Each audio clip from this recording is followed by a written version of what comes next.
പറയട്ടെ. എൻ്റെ കുടുംബാപ്പ് രേഖയെ കുറിച്ച് നിങ്ങൾക്ക് അറിയുന്ന അതിനുപരിയായിട്ട് ഞങ്ങൾ ഒരുമിച്ച് ജനിച്ചു വളർന്നു. ആ കാര്യങ്ങളെ എനിക്ക് പറയാൻ പറ്റുള്ളൂ. കാരണം കർമ്മപദങ്ങളിൽ ഒരുപാട് കാര്യങ്ങളിൽ അവക്കൊപ്പം ഉണ്ടായിരുന്ന നിങ്ങളേവരുമാണ്, ഞങ്ങളും ഉണ്ടായിരുന്നു. പക്ഷേ എനിക്ക് അവളെ പറ്റി പറയാനുള്ളത്, ഒരുപാട് സ്വപ്നങ്ങൾ കാണുന്ന ഒരു മോളായിരുന്നു അവൾ. അംബീഷ്യസ് ആയിരുന്നു.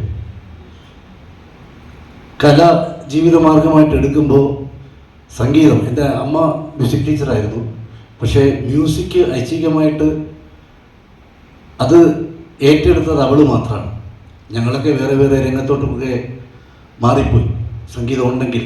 പക്ഷേ മ്യൂസിക്കിനെ ഉപാസിച്ചതും അത് ജീവിതമാർഗമായിട്ട് മാറ്റിയതും എനിക്ക് തോന്നുന്നു അതിനെ ഒരു ഭ്രാന്തായിട്ട്